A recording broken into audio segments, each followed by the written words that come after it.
Boa noite, irmãos. Que a graça e a paz de nosso Senhor e Salvador Jesus esteja com os irmãos.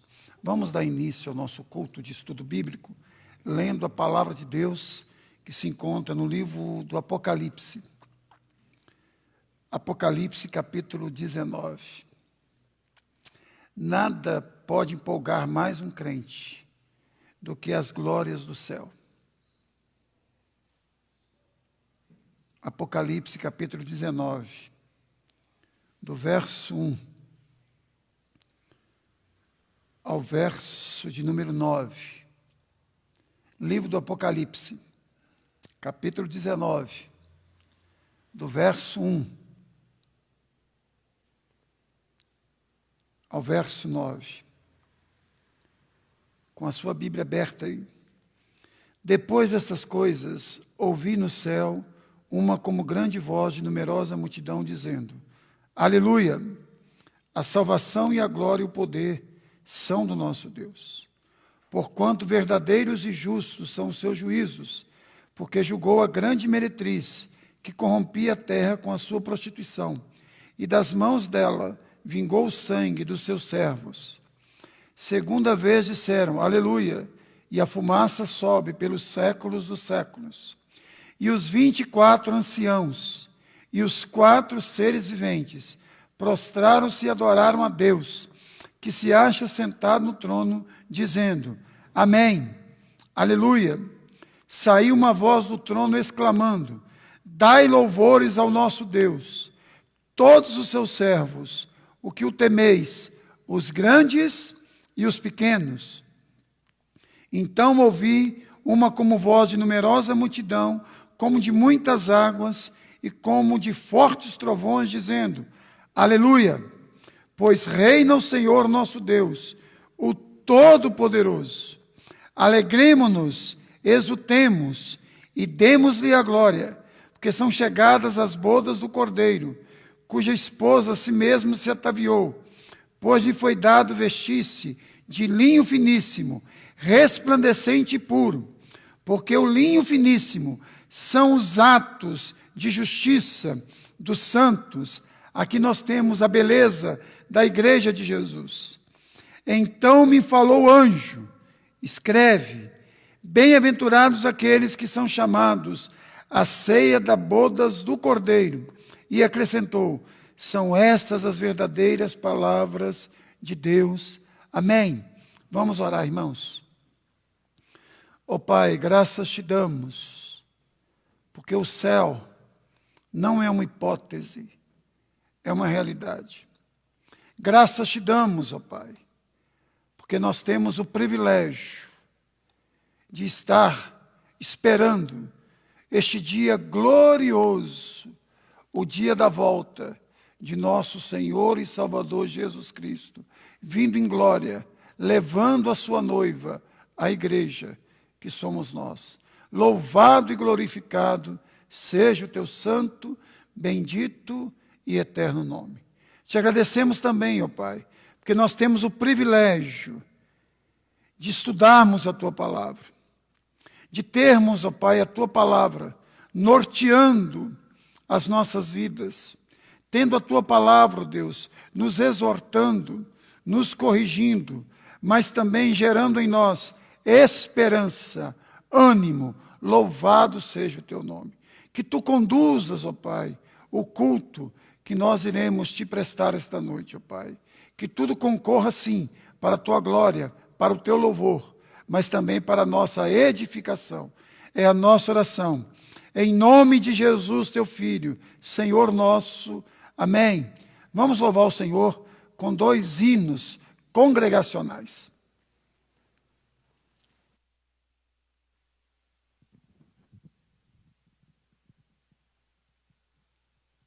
Irmãos, nós sabemos que em qualquer tempo podemos ser bênçãos.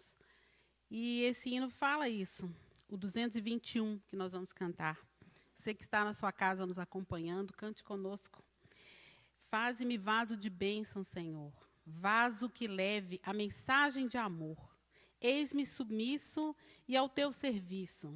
Eu me consagro, bendito Senhor. Então, mesmo em tempos de tribulação, em tempos difíceis, nós podemos nos oferecer para sermos bênção na vida de alguém.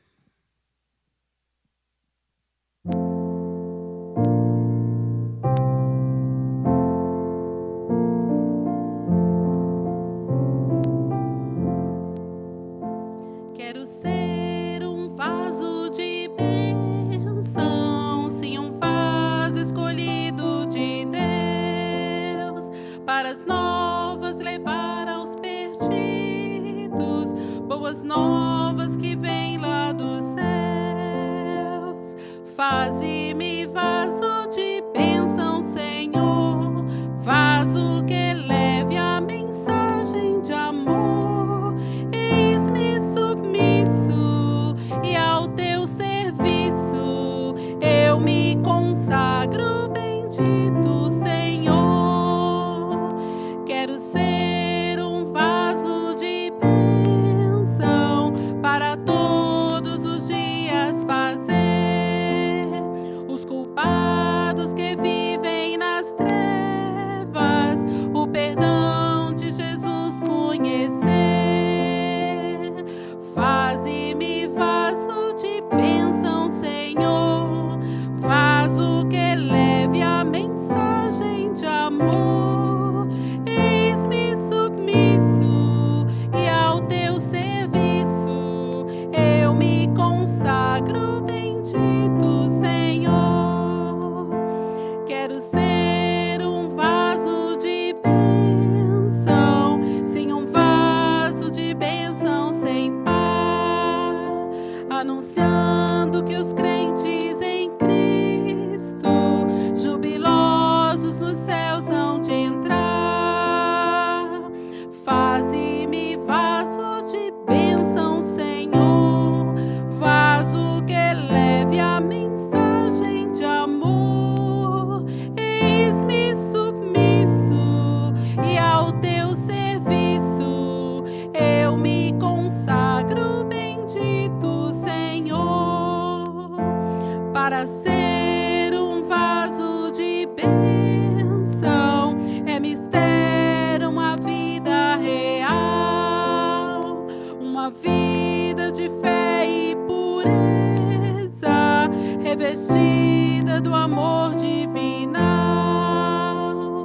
Faze-me vaso de bênção, Senhor, vaso que leve a mensagem de amor.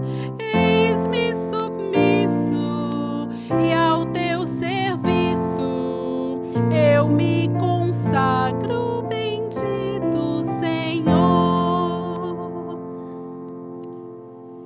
E podemos, mesmo em tempos difíceis, podemos contar as bênçãos.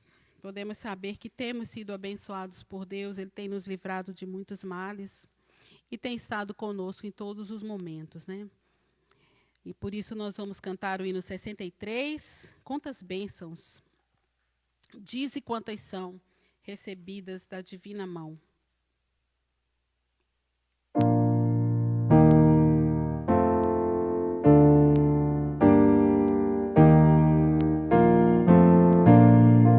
Se da vida as vagas procelosas são, se com desalento julgas tudo vão, contas muitas bênçãos, dize-as de uma vez, e verás surpreso quanto Deus já fez.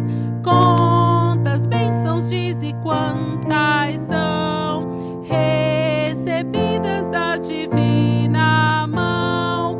Vem dizê-las todas de uma vez e verás surpreso quanto Deus já fez.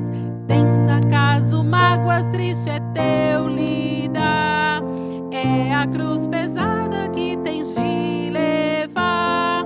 Contas muitas bênçãos, logo exultarás e fortalecido tudo vencerás. Contas bênçãos, dize quantas são recebidas da divina mão. Vem dizê-las todas de uma vez e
Irmãos, é uma bênção poder louvar e bendizer o nome do nosso Deus.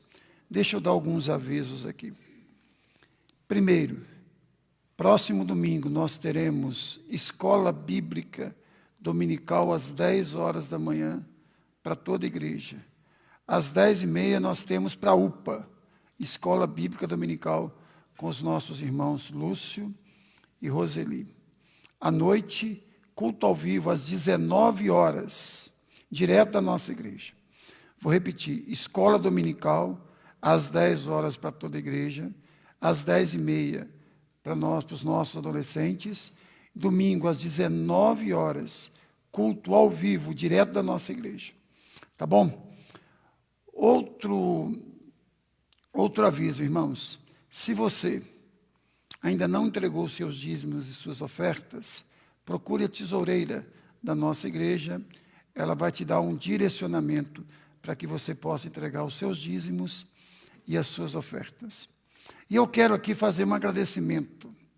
Irmãos, nós conseguimos os 1.000 inscritos para o canal da nossa igreja. Nós temos mais de 1.000, nós temos 1.060, acho que é isso. Mas nós precisamos de mais. Para transmitir, creio eu que dá. Mas vamos tentar conseguir mais pessoas para o canal da nossa igreja. Irmãos, a questão das redes sociais, ela é irreversível. Nós temos que usá-la. O Senhor Jesus nos disse que nós devemos pregar o Evangelho dentro e fora, dentro dos muros e intramuros. Como que nós levamos o Evangelho intramuros? Hoje, o melhor meio é através das redes sociais. Então, o objetivo da nossa igreja não é ser conhecida no Brasil, é fazer com que o nome de Jesus seja reconhecido e conhecido em todo o território nacional, quiçá no mundo.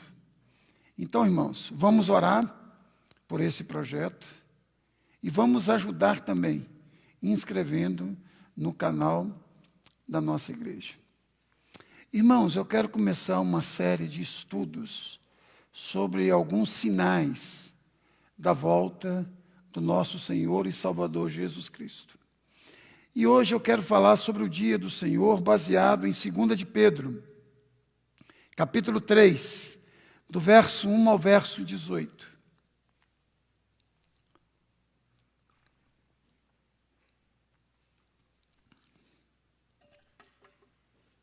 Segunda de Pedro, capítulo 3, do verso 1 ao verso 18. A exposição será feita na medida que nós iremos avançando. Nós não iremos ler todo o texto agora. Segunda de Pedro, capítulo 3, do verso 1 ao verso 8. Irmãos, nós somos dependentes do Espírito Santo.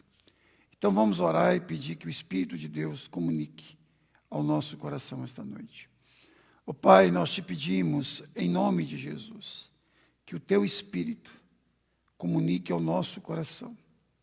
Que a tua palavra, ó Deus, possa encontrar no nosso coração, um lugar todo especial.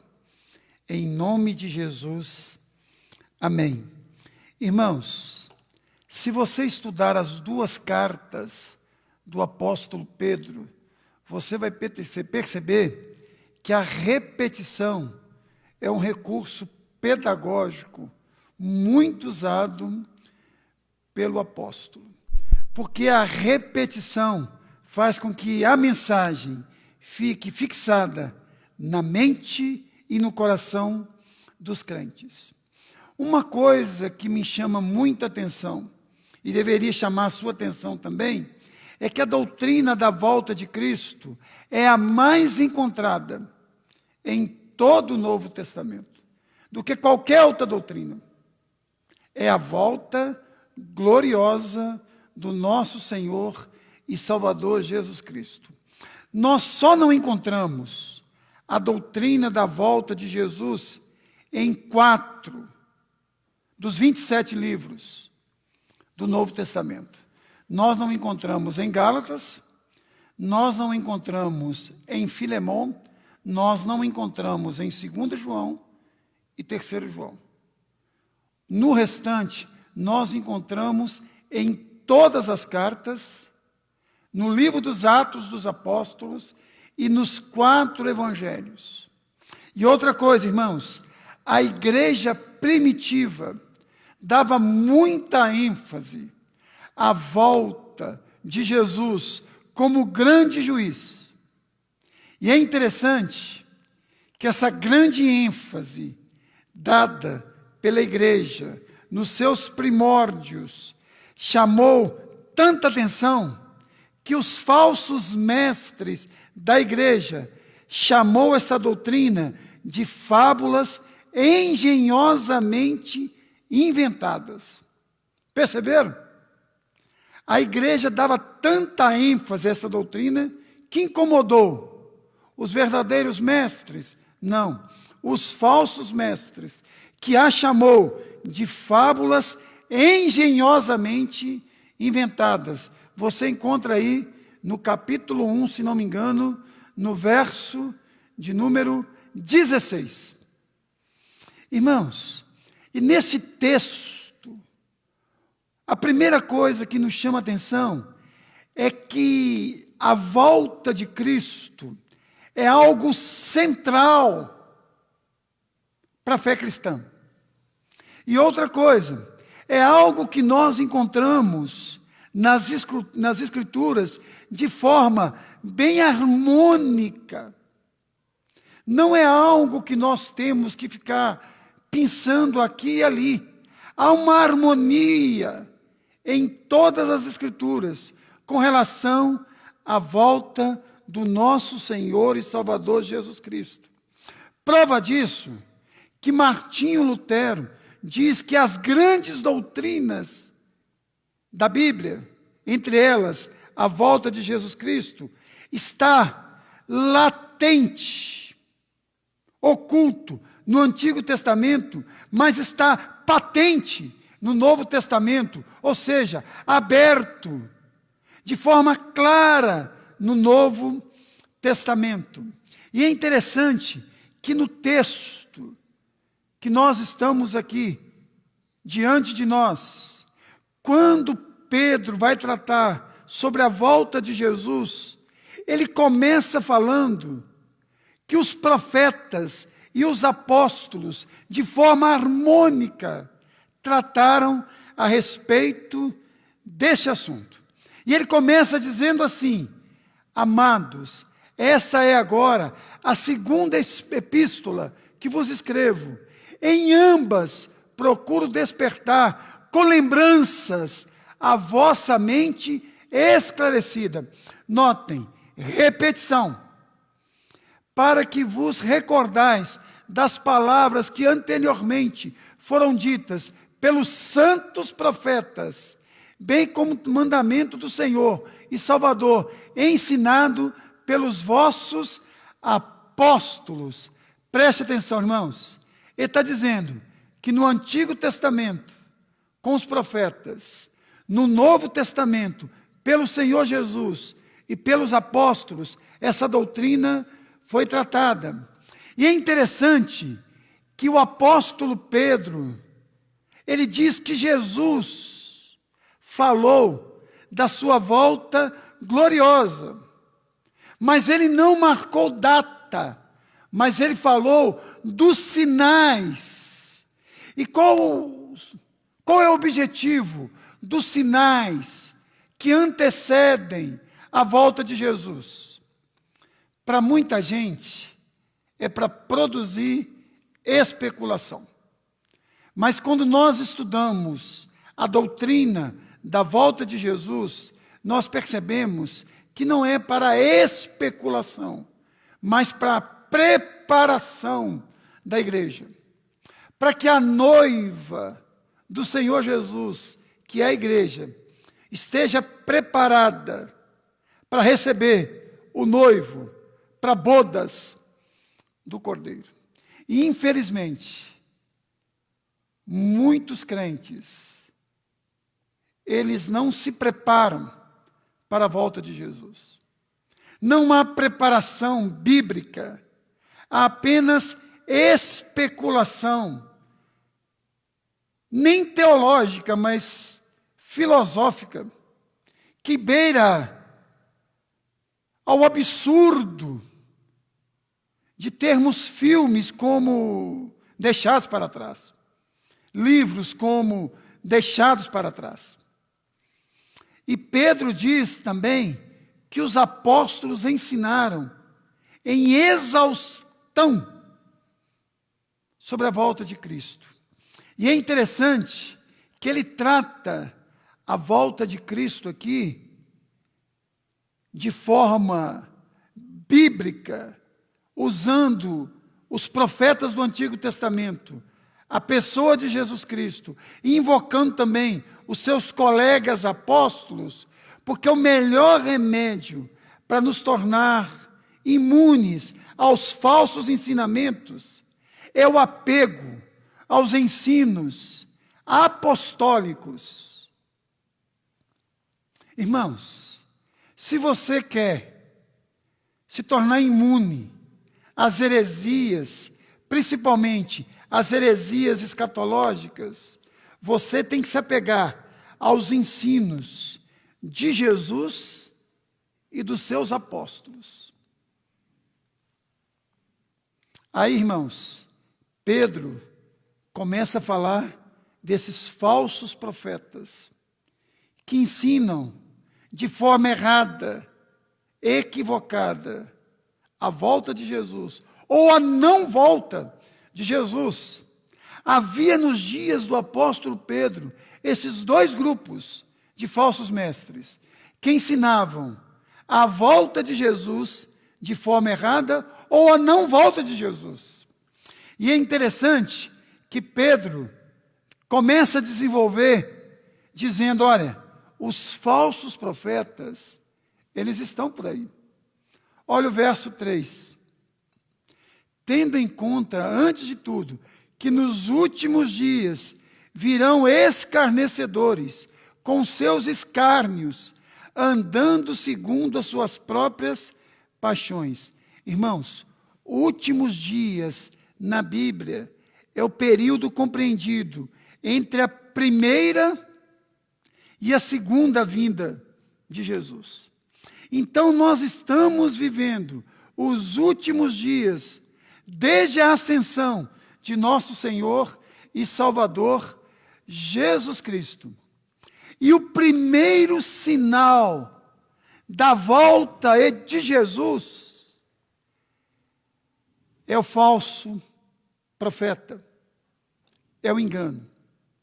Lá no sermão escatológico de Jesus, no capítulo 24, verso 4 de Mateus, Jesus diz para os seus discípulos, vede que ninguém vos engane. Jesus reúne os seus discípulos e deixa bem claro, vede que ninguém vos engane. Ou seja, já havia uma preocupação por parte de Jesus com os falsos mestres, tentando enganar os próprios discípulos do Senhor Jesus. E é assim com você e é assim comigo. Os falsos mestres, os falsos profetas, eles estão por aí. E dá para identificar os falsos profetas. Primeiro, irmãos, não tem nem ensino, nem ética. Virão escarnecedores, com seus escárnios, andando segundo as suas próprias paixões. Perceberam? Eles não têm nem ensino, não têm teologia, e também não têm ética. Por não andar de acordo com a palavra de Deus, eles distorcem os ensinos teológicos e os ensinos práticos de Jesus e dos seus apóstolos. Os ensinos teológicos, eles distorcem. E os ensinos éticos, eles não praticam. Eles preferem as heresias do que a correção. Eles preferem mais atrair com erudição, com eloquência, falando aquilo que as pessoas querem ouvir, do que aquilo que as pessoas precisam de ouvir. Marcam datas sobre a volta de Jesus. Nem Spielberg tem uma mente tão brilhante para criar ideias miraculosas a respeito da volta de Jesus. Mirabolantes, melhor dizendo, a respeito da volta de Jesus. Irmãos, o ensino deles é equivocado e distorcido. Olha o verso 5.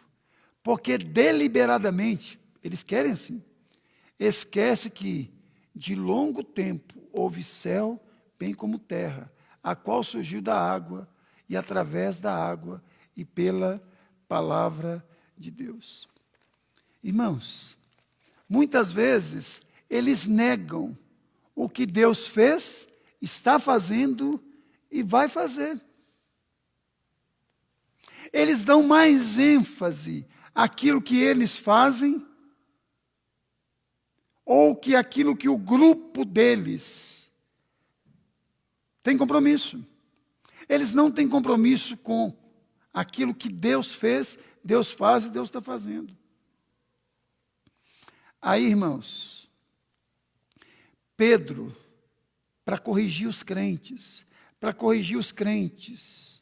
de tal forma que eles andem na linha, de acordo com a vontade de Deus, ele diz, olha, Jesus vai voltar e vai haver destruição. Mas ele não começa falando da destruição, ele começa falando da criação. Ele diz, irmãos, aí no verso 5, que Deus criou todas as coisas. Ele fala, porque deliberadamente esquece que de longo tempo houve céus, bem como terra, a qual surgiu da água, através da palavra, pela palavra de Deus. Ele está falando aí da palavra criativa de Deus. Que Deus criou todas as coisas a partir da sua palavra criativa. Fala também no verso 6, que esse mesmo Deus, que criou todas as coisas a partir da sua palavra, é o Deus também que trouxe juízo no passado, porque é um Deus que legisla também, é um Deus moral, não um Deus amoral, ele corrige. Aí está no verso de número 6, pela qual veio perecer o mundo daquele tempo, afogado em água. Presta atenção, ele fala que Deus criou, que Deus corrigiu e que Deus trará juízo muito maior no futuro. Verso de número 7.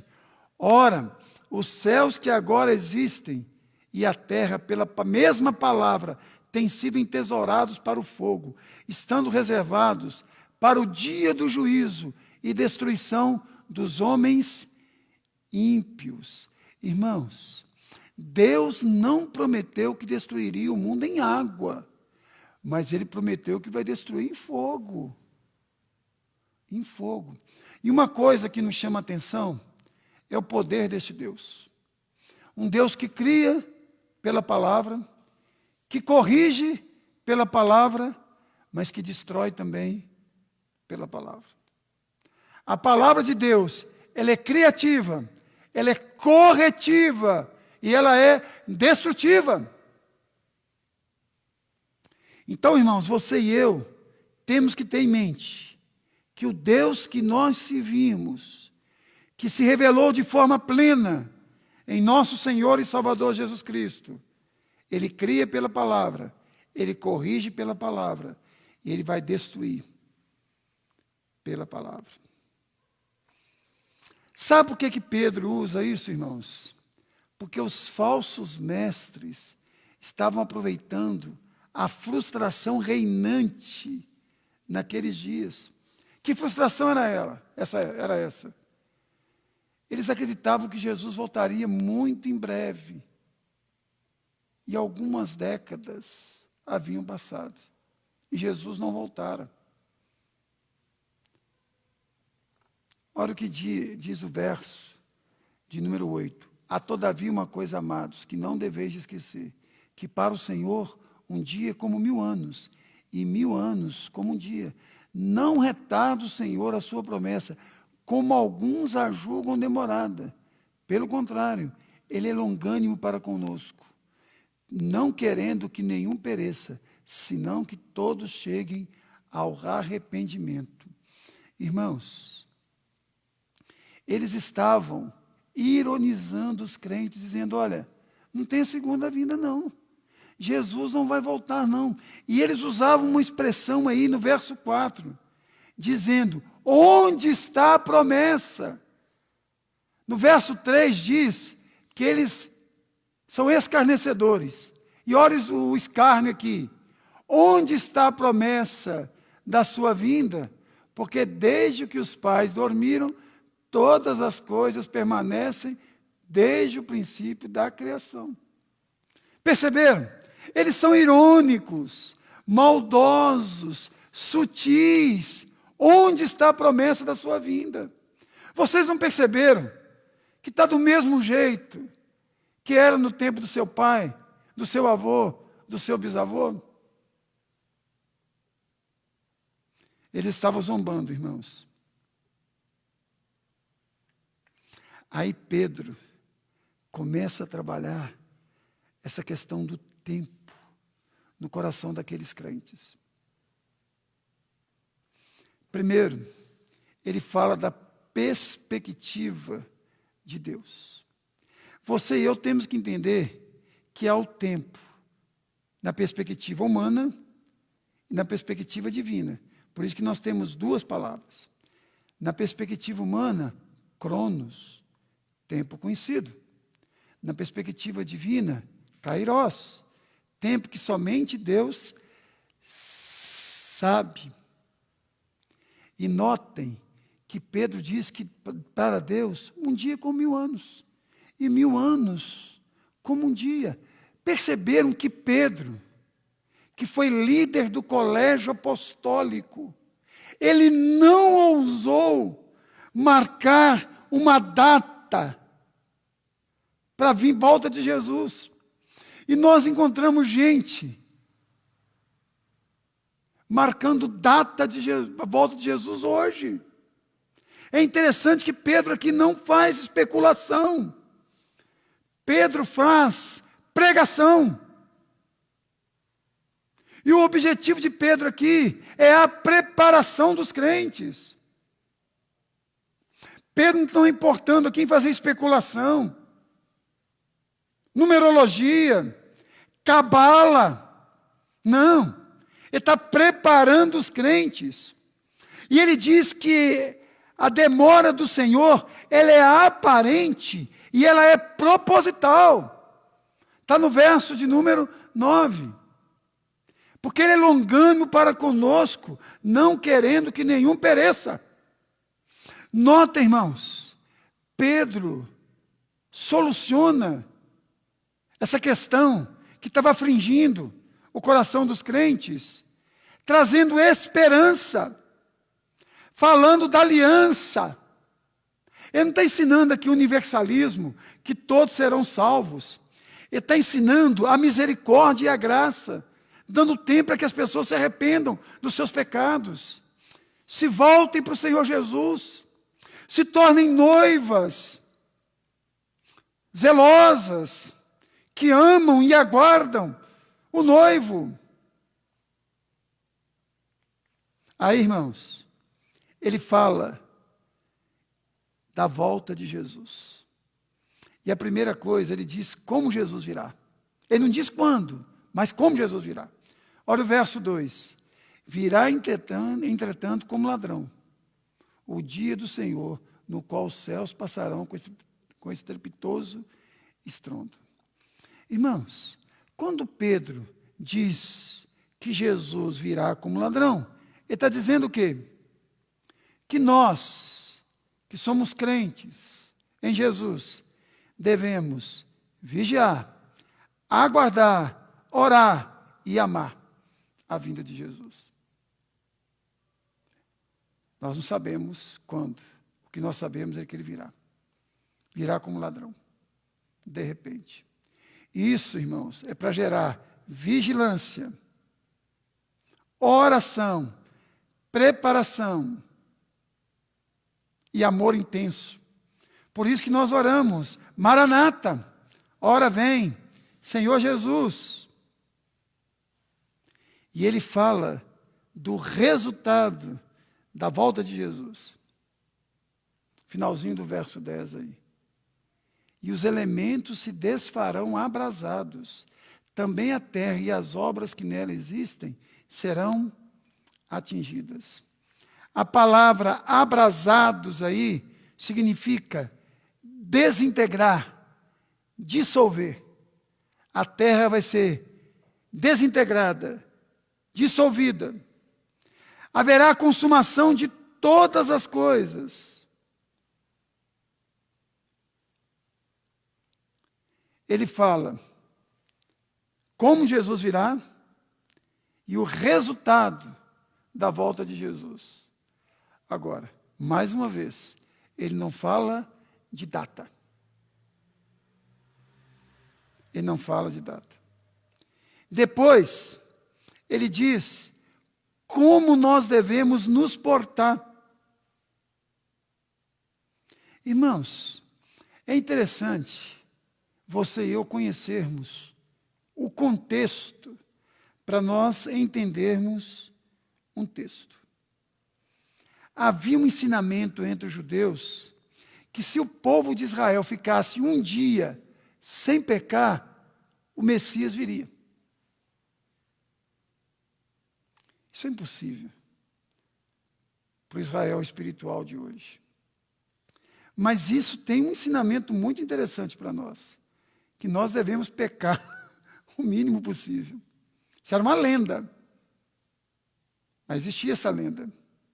Por isso, Pedro trata aí no verso de número 11, visto que todas essas coisas hão de ser assim desfeitas, deveis ser tais como os que vivem em santo procedimento e piedade. Perceberam? Que Pedro está dizendo, vai acontecer? Vai. Você sabe que vai acontecer? Sei. Então, se prepare para isso. Deveis ser tais como os que vivem em santo procedimento e piedade. O que faz coro, se não me engano, com Amós, capítulo 4, deixa eu ver se é isso mesmo, verso 12. Amós 4, 12. Livro do profeta Amós, capítulo 4, verso 12. Porque assim te farei, ó Israel, e porque isso te farei, prepara-te, ó Israel, para encontrares com teu Deus. Prepara-te, ó Israel, para encontrares com teu Deus. Como que nós nos preparamos? Diz o texto, vivendo em santo procedimento e piedade. Se Jesus não vier até nós, nós iremos até Ele quando nós morrermos.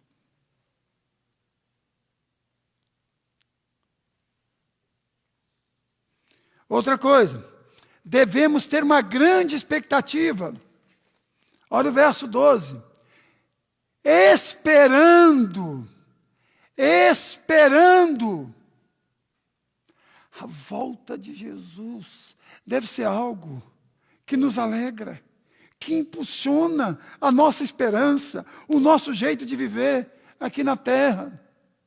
É algo que nos dá ânimo para viver no primeiro andar, onde há dor, angústia, sofrimento e aflição. Nós sabemos que a nossa esperança em Cristo não se limita apenas a esse espaçozinho de tempo. É interessante que você e eu não podemos datar quando Jesus virá, mas tanto pelo ensinamento de Pedro, quanto pelo ensinamento de Jesus, nós podemos apressar a volta de Jesus. Olha o que diz aí, o verso de número 12. Esperando e apressando a vinda do dia de Deus. Irmãos, não tem como nós mudarmos o evento, mas tem como nós mudarmos o tempo.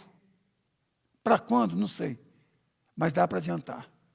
Pregando o Evangelho, fazendo com que o nome de Jesus seja conhecido entre as nações. Você não tem como mudar os acontecimentos, mas você pode mudar o tempo. Apressando. A ideia aqui é de uma noiva que vai fazendo com esmero, sim, mas também com rapidez. Tudo para que a bodas, o casamento, aconteça o mais rápido possível. E outra coisa, aguardar a consumação de todas essas coisas, esperando e apressando a vinda do dia de Deus, por causa do qual os céus incendiados serão desfeitos e os elementos abrasados se derreterão. Irmãos, aguardando que o velho dará luz ao novo, novo céu e nova terra, nova Jerusalém. Jerusalém, justiça e paz, a nova justiça e a nova paz.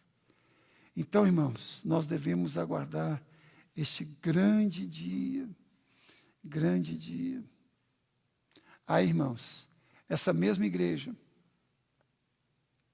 estava triste, alguns irmãos decepcionados, talvez porque vendera tudo que tinha, aguardando a volta de Jesus, vai sendo exortada, trabalhada pelo apóstolo Pedro. E no verso 3 tem uma transição maravilhosa.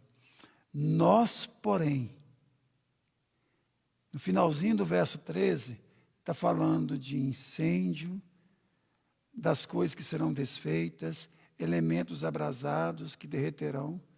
Mas esse nós, porém, segundo a sua promessa, esperamos novos céus e nova terra, nos quais habita justiça. Olha o contraste. Irmãos, para os ímpios, que dia horrível, para nós, que dia glorioso. Este é o Evangelho. Para aqueles que creem, vida. Para aqueles que não creem, morte. O grande dia, a volta de Jesus. Para os ímpios, horror eterno. Para nós, os que cremos, gozo eterno. Por isso, vida irrepreensível. Vida 14. Por essa razão, pois, amados, esperando essas coisas, empenhai-vos por ser achados por ele em paz, sem mácula, irrepreensível. Pedro usa aqui a volta de Jesus, não para gerar medo, nem para gerar especulação, mas para gerar santidade nos crentes. A vinda de Jesus como um mecanismo para frear o pecado e, ao mesmo tempo, estimular a santidade. Que coisa linda, irmãos. Nós, porém, é a transição. Depois o apóstolo está dizendo, olha, vale a pena frear o pecado, vale a pena viver em santidade. Depois, ele diz, olha, não se apeguem às mentiras dos falsos mestres, dos falsos profetas, daqueles que só querem a lã e a carne das ovelhas. Se apeguem às verdades ensinadas pelos homens inspirados por Deus. Se apeguem à verdade. E olha o exemplo que ele dá aí. Tende, verso 15, por salvação a longanimidade de nosso Senhor, como igualmente o nosso amado irmão Paulo vos escreveu segundo a sabedoria que lhe foi dada. Notem que Pedro aqui autentica o ministério de Paulo. E nós sabemos que este mesmo Paulo aqui, anos atrás, deu uma dura em Pedro, ao falar acerca desses assuntos, volta de Jesus, como de fato costuma fazer em todas as suas epístolas, nas quais certas coisas difíceis de entender, que os ignorantes e instáveis deturpam, como também deturpam as demais escrituras, para a própria destruição deles. Está dizendo, olha, se apegue às verdades. Tem coisas difíceis, sim. Se vocês têm dificuldade para entender, creia. Não façam como os falsos profetas que deturpam as escrituras. Porque nós não podemos negar, irmãos, que tem passagens difíceis para entender na Bíblia. Se Pedro diz que era difícil, quem somos nós? Se os primeiros leitores que receberam quase que no mesmo dia as cartas tinham dificuldade, imagine nós. Irmãos, naquilo que nós não entendemos, a melhor coisa é silenciar. Eu sei que ele vai voltar. Eu tenho dificuldade, às vezes, para entender algumas coisas, tenho. Então, eu não posso especular. Que eu corro risco aqui, irmãos, de cair neste grupo aqui, ó, que deturpam as demais escrituras para a própria destruição deles. Muitas vezes, na ânsia de querer dar uma resposta a uma pergunta, nós criamos uma teologia não bíblica, uma teologia sem Theos, sem Deus. Nós damos uma resposta não da Bíblia, mas da nossa mente. Irmão, deixa eu dizer uma coisa para você. Se a sua igreja, se o seu pastor não tem compromisso com a palavra de Deus, a melhor coisa a fazer, ou você tira ele da igreja ou sai da igreja. Isso é a melhor coisa. Ou você sai da igreja ou tira da igreja. A primeira opção é tirá-lo da igreja. Se você não conseguir, vai tentando, senão sai da igreja. O compromisso do seu pastor tem que ser com a palavra de Deus. Não é com seus pressupostos. Não é com as suas ideologias. Não é com o seu achismo. Se ele não tem compromisso com a palavra de Deus, ele também não tem compromisso com você. Se ele não ama o Senhor, ele também não te ama. Se ele não ama, se ele não deseja, se ele não almeja ser fiel a Deus, ele não vai ser fiel a você. Se ele não se alimenta da palavra, ele não vai ter nada a te oferecer. Se por um lado nós temos que aceitar a verdade, a palavra de Deus diz que nós devemos rejeitar o engano. Olha o verso 17. Vós, pois, amados, prevenidos como estáis de antemão, acautelai-vos, não suceda que arrastados pelos erros desses insubordinados, descaiai da própria firmeza. Perceberam?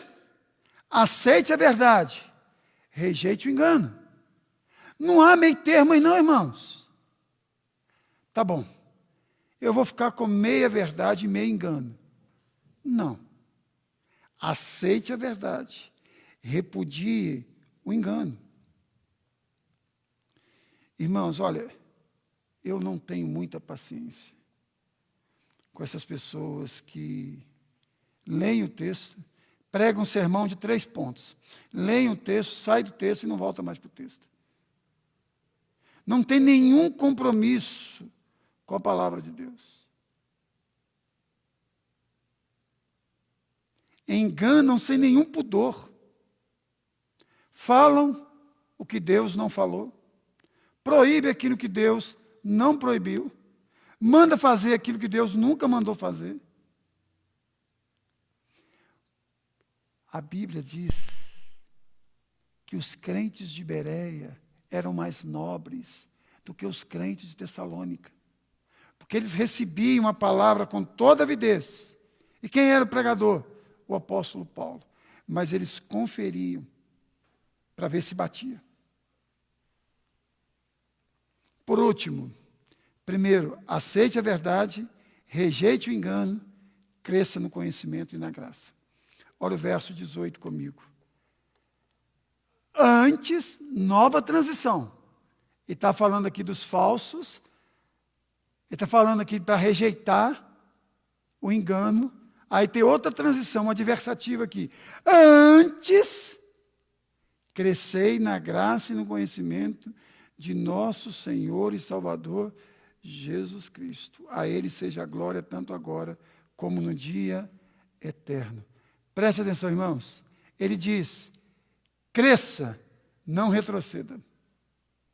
Irmãos, nós não somos chamados aqui para conhecermos uma história. Se você leu com atenção, você percebeu. Crescei, pois, na graça e no conhecimento de nosso Senhor e Salvador Jesus Cristo. É da mesma forma que a nossa alegria não é numa história. Alegrai-vos sempre no Senhor. Ou seja, nós não somos chamados a um conhecimento teórico. Nós somos chamados a um conhecimento prático. Conhecer o Senhor. Irmãos, se tem um texto mal interpretado pelos crentes, é João 8,32. Meu Deus do céu.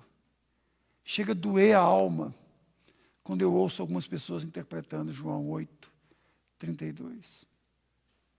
Irmãos, é muito conhecido, e conhecereis a verdade, e a verdade vos libertará. O que Jesus está dizendo ali? No verso 31, diz lá que alguns judeus haviam crido em Jesus.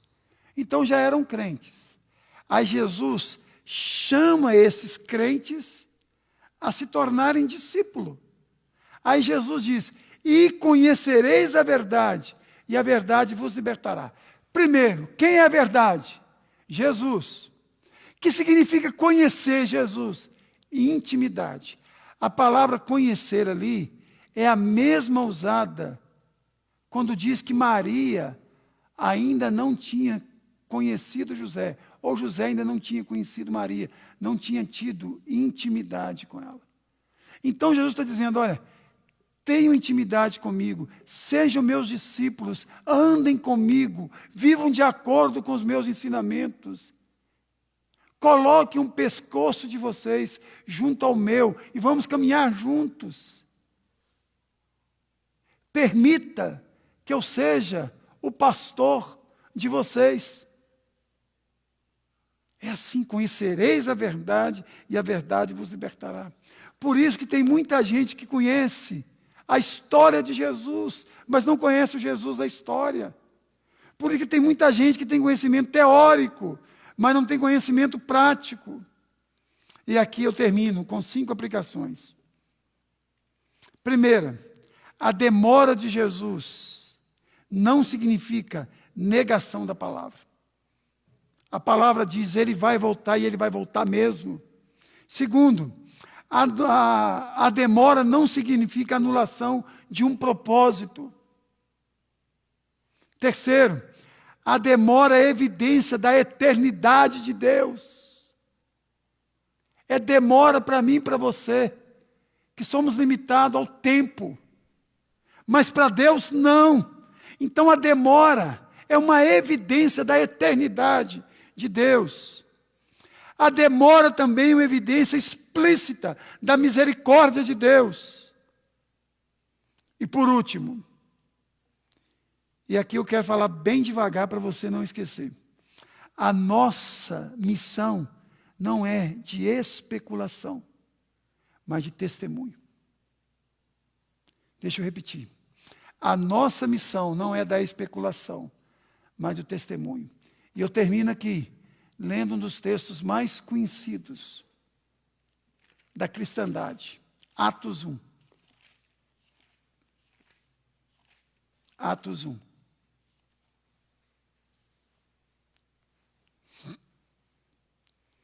Versos 6 a 8. Livro dos Atos dos Apóstolos, capítulo 1, versos 6 a 8. Então os que estavam reunidos lhe perguntaram: Senhor, será este o tempo em que restaures o reino de Israel? Data. A resposta de Jesus: não vos compete conhecer tempos ou épocas que o Pai reservou pela sua exclusiva autoridade. Não vos compete conhecer a data. O que compete a vocês? Mas recebereis poder ao descer sobre vós o Espírito Santo, e sereis minhas testemunhas, tanto em Jerusalém, como em toda a Judéia e Samaria, até os confins da terra. O que não nos compete? Conhecer a data. O que nos compete?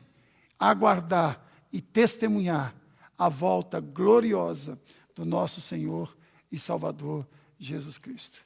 Que Deus te abençoe, meu irmão. Em nome de Jesus.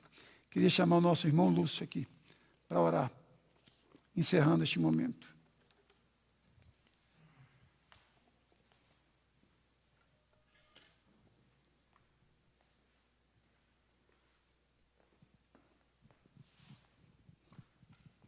Oremos. Nós te agradecemos, ó Pai, porque o Senhor é a palavra, nos deu a palavra, ó Santo Deus eterno, nos tem ensinando, nos direciona, ó Santo Pai eterno, a compreender os teus desígnios, ó Santo Deus, e também a compreender aquilo que nos compete, ó Pai. Que essa palavra possa estar em nossos corações e que nós não venhamos a buscar datas, mas que nós venhamos a cumprir aquilo que o Senhor nos designou, a pregar a Tua palavra para esse mundo que carece de luz, ó Santo Deus Amém. eterno.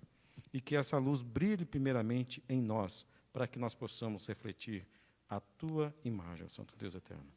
Nós te agradecemos por essa oportunidade de podermos estar aqui estudando a Tua palavra, sendo alimentados para sermos fortalecidos na fé, na esperança e no amor do Senhor Jesus Cristo. E é no nome dele que nós oramos e agradecemos.